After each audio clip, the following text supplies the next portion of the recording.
Today, I'm going to tell you 3 stories about places you can't go and people who went there anyways. But before we get into those stories, if you're a fan of the strange, dark, and mysterious delivered in story format, then you've come to the right place because that's all we do, and we upload once a week. So if that's of interest to you, please offer to take the like button's car to the car wash. But before you actually take it inside, be sure you roll all their windows down. Also, please subscribe to our channel and turn on all notifications so you don't miss any of our weekly uploads. Okay, let's get into today's stories.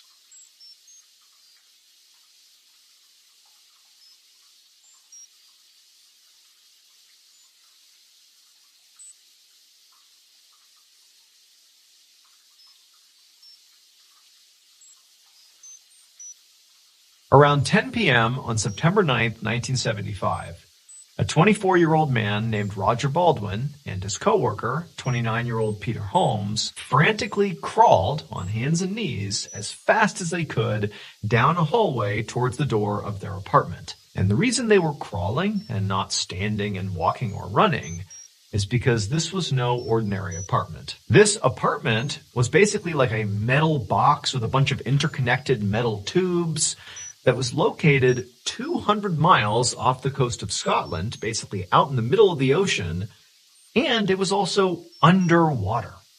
And the reason for that is it was connected to an offshore oil rig. And oil rigs often need divers, like deep sea divers, to work on the rig down deep in the water. But if you know anything about underwater diving, especially deep underwater diving, is that it's not as simple as just throwing on some scuba tanks and going down into the water and doing your work and coming back up again. No, if you're working on an oil rig down at depth, like an underwater welder or anybody who does work for a while deep underwater, there's lots of risks associated with going from the surface down deep where there's really intense pressures and you're breathing in different mixed gases that can interact with your body in sort of very terrible ways. It's dangerous. That's the reality of it. Going down to depth and then coming back up again is a very dangerous process unless you know what you're doing. It's more efficient for owners of oil rigs to construct these pressurized apartments underwater for their deep sea divers to live in, so that when they go out to the rig, they only have to go down to depth once, live in the apartment, which imagine a cup that you just push down into water. There's like an air pocket, right? You push it deep into the water. They basically would swim up under into this apartment deep underwater, and they'd live there and dive back out of there, do their work, come back into their apartment, but their bodies never really leave the working depth until the end of their shift, whether it's weeks or months or however long they're out there, and then they only have to decompress one time. So in essence, you get to work, you go down deep, and you stay there effectively for a long time. And then when you're done working, you go back to the surface.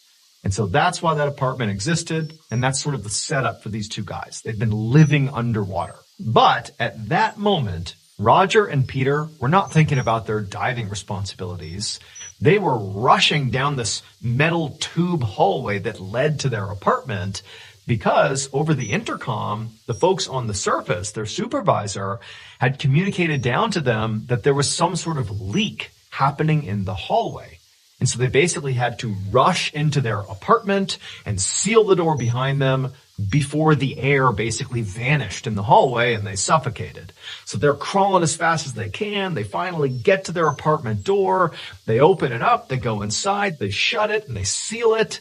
And now they're sitting there with their backs against the door, hoping that the leak was contained to the hallway. And they're looking up into the corner of their small metal room, their main living space, where there's bunks and there's also the entrance down into the water, basically right in front of them.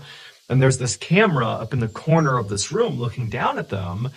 And they have no way to directly communicate with their supervisor on the surface, but they know their supervisor has access to that camera and he's looking at them on his monitor, in his black and white, monitor. And so they're looking up at this camera, hoping that their supervisor is watching them and is doing everything he needs to do to officially contain this leak. Basically, Roger and Peter, they can shut their door, but they can't fully seal it. The full seal comes when somebody on the surface, their supervisor, injects helium into their room, basically adds more pressure to their room, which then sucks the door fully sealed, and then they're safe. And so Roger and Peter, they're listening carefully for the sound of that injection of helium into the room, and eventually they hear it, and there's some creaking on the door, and it sounds very much like their door is fully sealed, and now they're safe. And so Roger and Peter, they step away from the door, they sort of look up at the camera and say, "Thank you." And they're like, "All right, I hope that leak out in the hallway is our only issue here." Now, it's worth pointing out that things like this, as terrifying as that would be, you're deep underwater and over the intercom, they're saying there's a leak. Like, that would be horrifying, but this is a really dangerous job. And unfortunately, leaks and other things like that just sort of happened. And so Roger and Peter were kind of accustomed to things like this happening. And they just had to, hope that the folks on the surface would do their best to, mitigate the problems and, keep them safe. At this point, though, Roger and Peter knew that, it didn't seem like there were any other emergencies here. Whatever leak was happening in the hallway, that could be dealt with. If they had to, they could actually just leave their apartment with their diving equipment on and make their way back up to the surface. Like, there were ways for them to get out of here. And they're thinking, okay, our room has been fully sealed off. We heard the helium be injected into the room. The door's shut behind us. Like, we're good. And again, they can't directly communicate to the supervisor. The supervisor's not saying anything over the intercom. And so they think, okay, it's good for us to just take our stuff off and go to bed.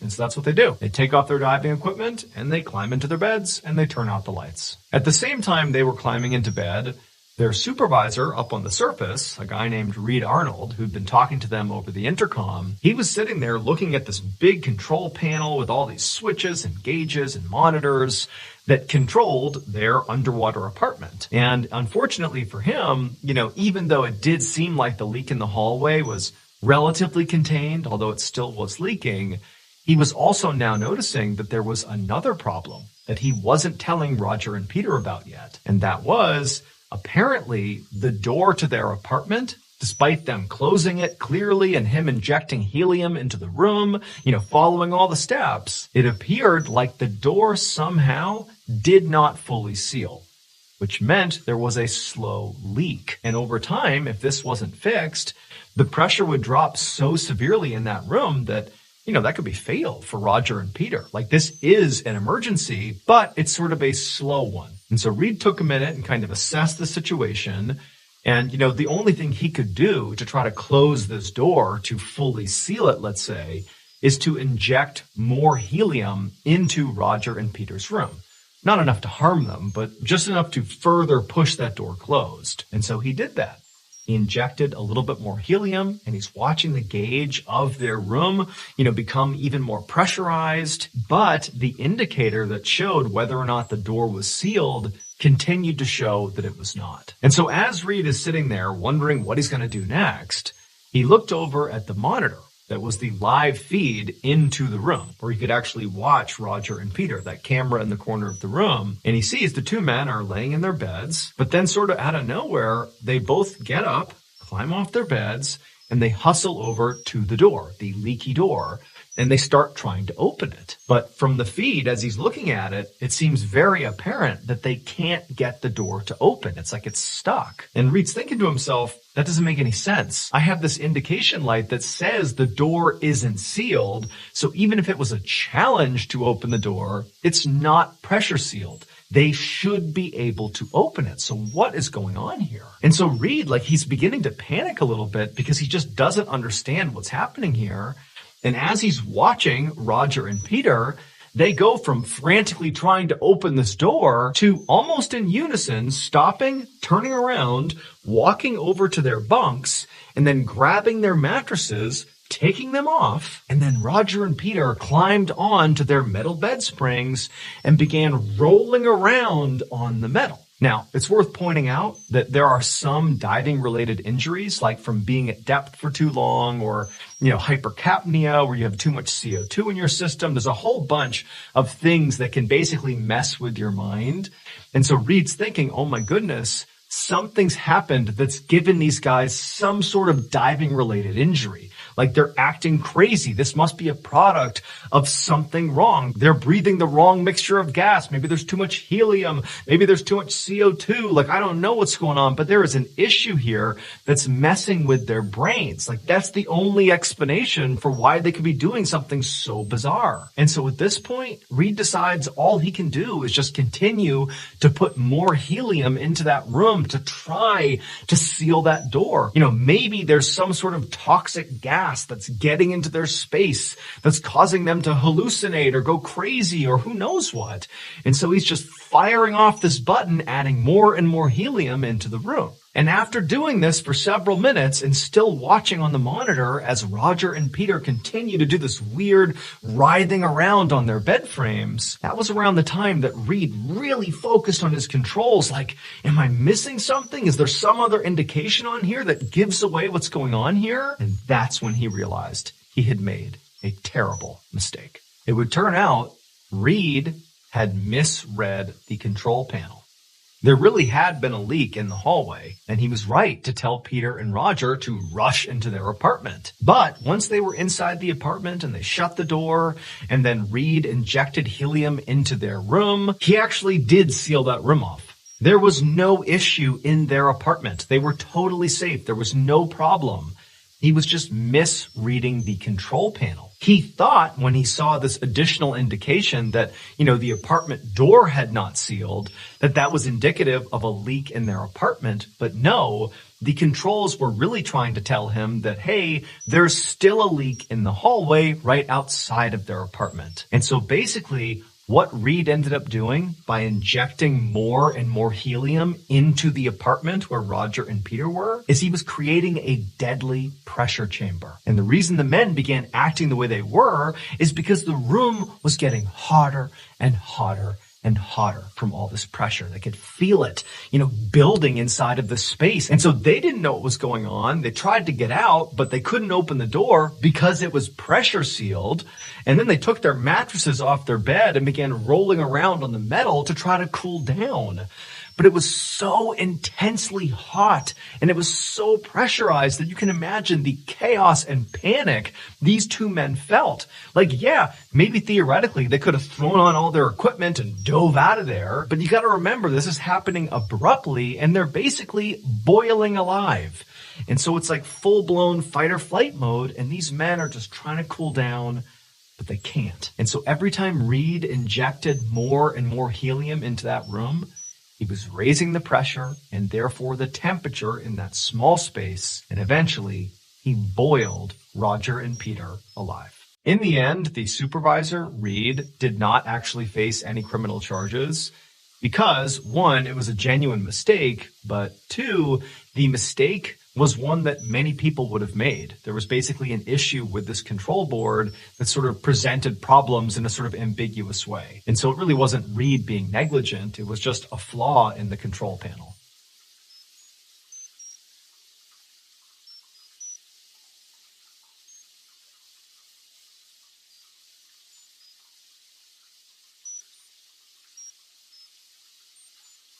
At 11:40 a.m. on November 29th, 1986, a 36-year-old volunteer fire chief named Jack Schoffall parked his fire truck on a country road right next to this huge farm in rural Indiana. Jack was there with his assistant chief named Donald Schnitker. After parking, Jack looked down the road and he saw the owner of this farm, Jeffrey Wolf, was standing on the side of the road, waving to them and turning around and pointing back towards his property. And so Jack and Donald, they looked out the window out in the direction that Jeff was pointing, and they saw there was this huge storage building off in the distance that clearly was part of the farm, and there appeared to be this thin plume of smoke coming off the top of it. And so Jack and Donald hop out of the fire truck, they hustle over to Jeffrey, and the three of them jog across the property over to this building. And when they get there, again, it's very clear that something is burning inside of this building. But this storage building was packed to the brim with stuff. Like there was no way to get into the storage building from the front. Really, the only way to actually look inside of this building to see what was burning is by climbing up this ladder that ran to the top of this, 80-foot tall building, where at the very top there was a window that looked down into the storage building. And so basically Jack and Jeff said they would climb the ladder up to the top. Donald, the assistant chief, he would stay on the ground, and Jack and Jeffrey would go up there, look inside, and see if they could actually figure out what was burning so they could make a decision about how to approach this, what equipment they might need and what to do. And so Jack and Jeff, they make their way up this ladder to the very top. They get to this window, and Jack, he looks inside.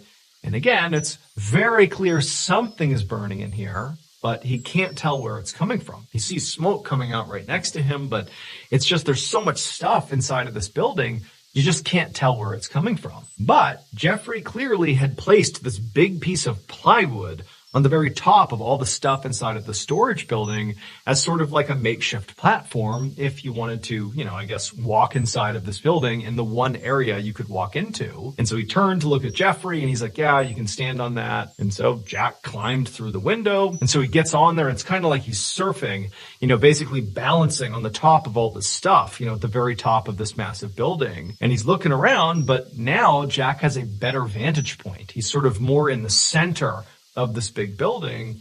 And as he's looking around, he identifies where this fire is coming from. Now, this was not some enormous fire, but he really had no way to attempt to put it out without leaving the building, going back down, and getting more equipment. And so Jack, who's still standing on this piece of plywood, he pulls out his radio and he radios down to Donald, the assistant chief, who's down on the ground. And he says, hey, we located the fire. We're going to come back down, get our equipment. We'll come back up here. We'll put this thing out. We'll be good. But after Jack put the radio back on his belt and he turned to walk back across this plywood, back to the window and, down the ladder, before he got off the plywood, there was this low rumbling sound that came from right underneath his feet. At the same time, Donald, who's back down on the ground and who's just received this radio call from his partner saying, hey, we're going to leave right now and get our equipment and put this fire out. Donald, he's down there staring up at the exit, up at the top there where Jack and Jeffrey had gone. And so far, he hasn't seen either of them come out of this building. It's just been silence. Like he heard a little bit of a rumbling sound inside of this building and he didn't really know what it was, but, no one's coming out of the building. And he's thinking how strange that is. Like Jack just said he was coming out to get his equipment. Where is he? And so Donald grabs his radio and begins repeatedly calling Jack to say, hey, where are you? You said you were coming out. Where are you guys? What's going on? But he didn't get an answer. And so really quickly, Donald realized there could be an emergency inside of this building. Like, for all we know, the fire is way worse and they're trapped or who knows what's going on. But based on protocol, Donald couldn't just on his own go charging up the ladder and go right in there to, save the day because he has no idea what he's walking into. He needs to make sure that he calls for help, gets other people here, and then can help explain what's going on here, instead of he himself going up there and potentially being another casualty. And so instead of climbing that ladder, Donald began calling for help. And very quickly, an entire fleet of additional firefighters and police officers and ambulances showed up. There's all these people descending on the farm. And really quickly, first responders climbed up that ladder. They looked inside of the building and they figured out what happened. So when Jack climbed through that window at the top of this building and he stood on top of that piece of plywood that Jeffrey had placed up there on top of all the stuff in the storage building, and he was standing there balancing himself as he's looking around for where this fire is. Eventually, that rumbling under his feet was all the stuff underneath the plywood shifting, and he sort of lost his balance, and Jack fell off the plywood into basically the sea of stuff inside the storage building. And Jeffrey, when he saw this happen, he had not fallen in, but he turned and basically tried to get in there and grab on to Jack to get him out. But he too inadvertently fell into what was inside of this building. And what was inside of this building was corn. This was an 80-foot tall grain silo packed to the brim with grain. And so that piece of plywood was resting on the surface of the grain. And so when Jack fell into the grain, it was like it swallowed him whole, like quicksand.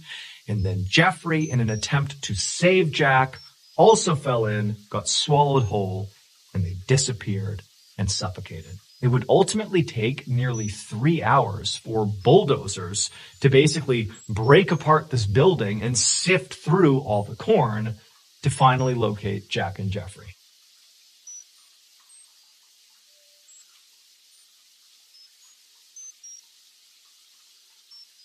Hey guys, as many of you may already know, our newest graphic novel, Where Nightmares Live, is coming out this fall. And if you have not already pre-ordered a copy, well, I'm here to tell you, I have a special, unique, new way for you to get your hands on one of these things.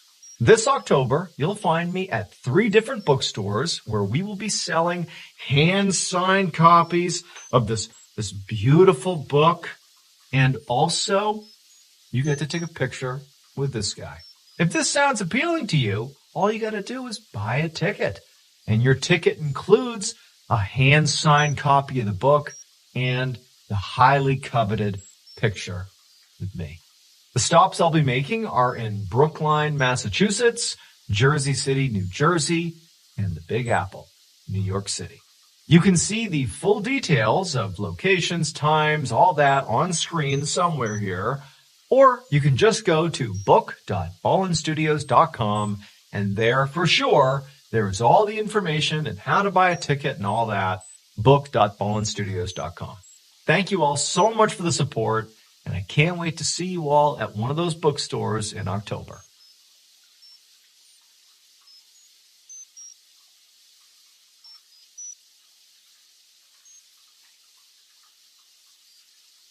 At 2 a.m. on December 2nd, 1755, a 94-year-old man named Henry Hall slowly climbed a flight of stairs inside of a lighthouse that was located on this tiny island off the southwest coast of England. Even though Henry was in his 90s, he was still working as a lighthouse keeper out at this lighthouse. I mean, by the way, that is a very rugged job, especially in the late 1700s.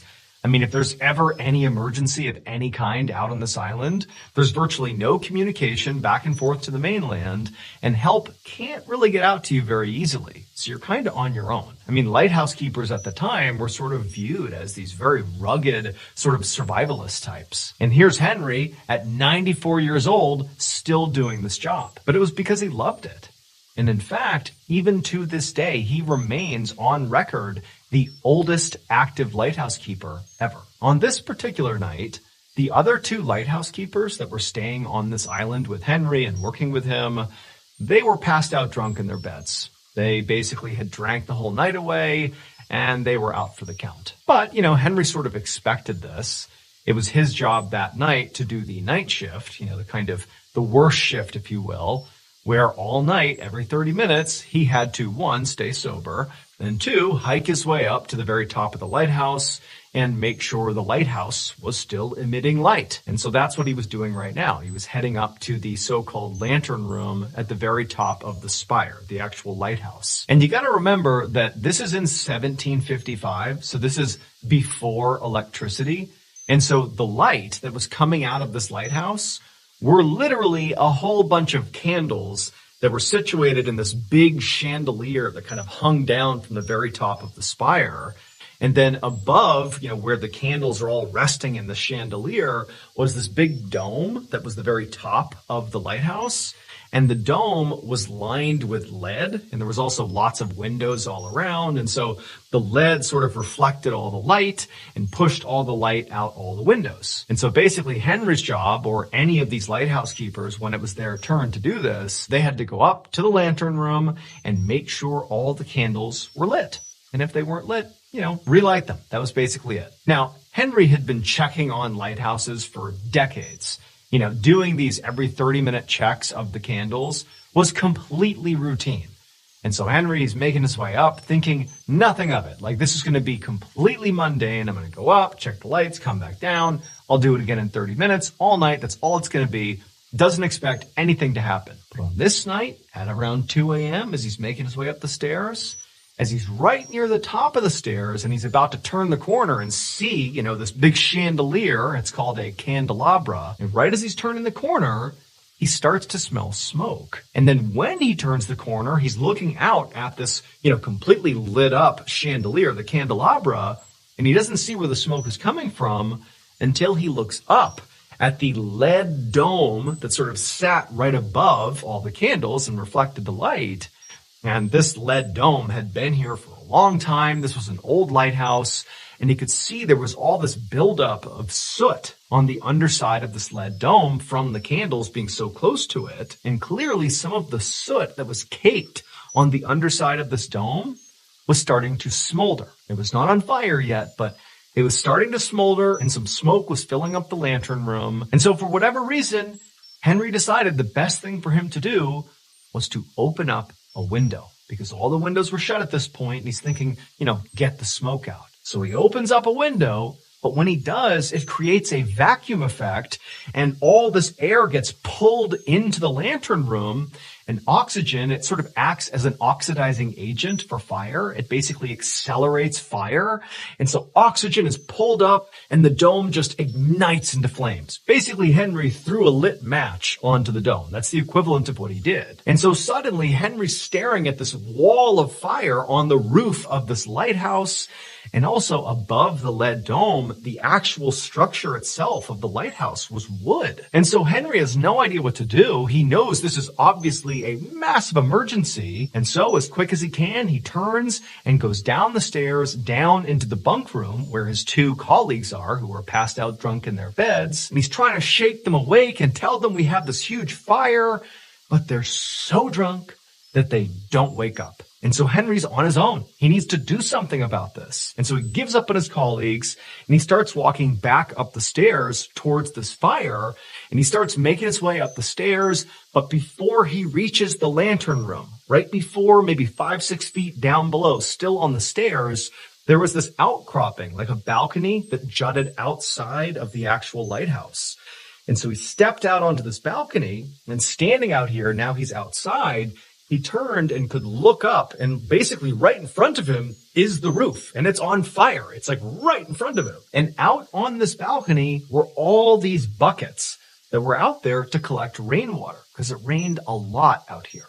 And so there's all these buckets of water, and Henry decides all he can do is start lobbing this water up onto the roof to hopefully put this fire out. And so one by one, he's hauling these buckets of water and chucking the water up on the roof, and it's really not making a difference, and he's so tired and exhausted, and the heat from the flames is so intense. Like, he knows he's not making much of a difference here. But just then he hears his two colleagues come bounding up the stairs, and they're totally panicked.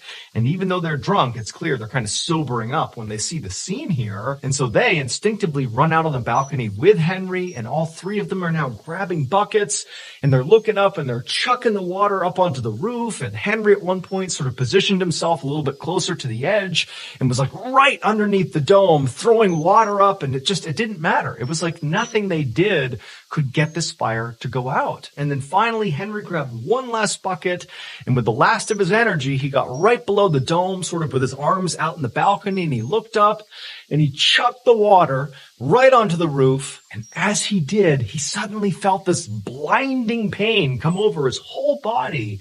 But somehow it sort of felt localized in his stomach, but definitely it was his whole body. And he turned and he looked over at his colleagues, like in shock, like he can't even believe, like, what's causing this pain?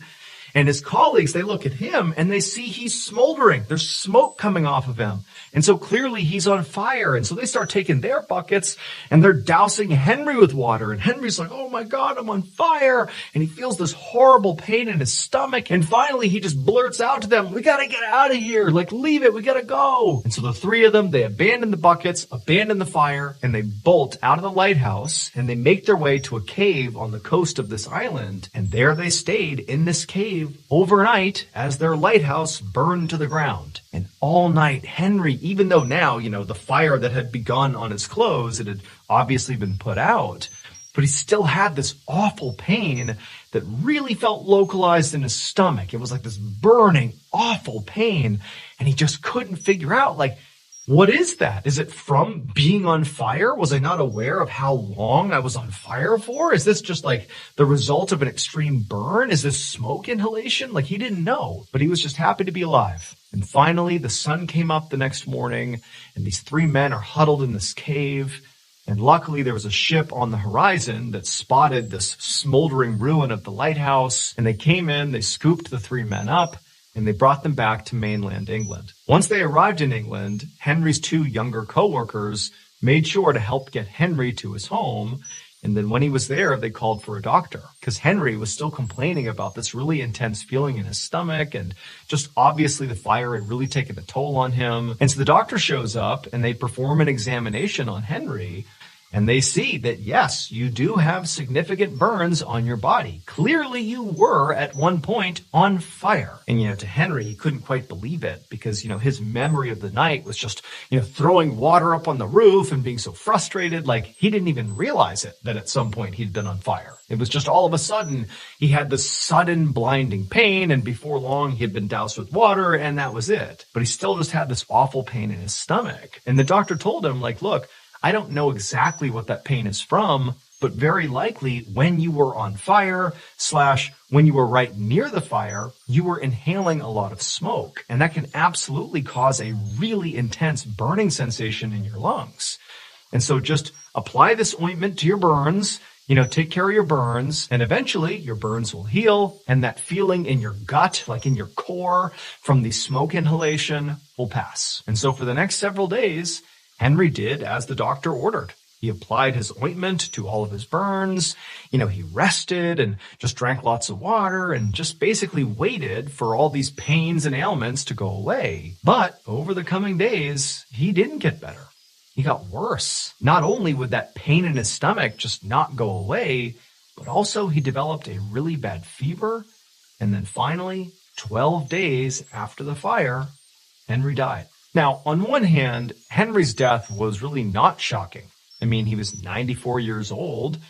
People die when they're in their mid-90s. It's sort of a natural thing. But at the same time, he was like a really active, rugged guy. And it just seemed like, how is it possible he's died from what appears to be sort of relatively superficial injuries here? I mean, he definitely got burnt. He had real burns on his body, and he had clearly some smoke inhalation going on. But the doctor said, that shouldn't have been enough to kill him. He should have, weathered this and been okay. Maybe he did die from natural causes, but this just feels wrong. Like something else must have happened here. And so ultimately, the doctor decided to perform an autopsy on Henry. And at first, when the doctor began the autopsy, everything kind of checked out, that Henry did appear to, have just passed away. And, he's 94. It is what it is. Until he cut open Henry's stomach. When he saw what was in there, he was horrified. It would turn out during the fire, when Henry was out on the balcony lobbing buckets of water onto the roof to try to put the fire out, well, at some point, right before he felt that burning sensation in his gut, he looked up as he was throwing the water and his mouth was open.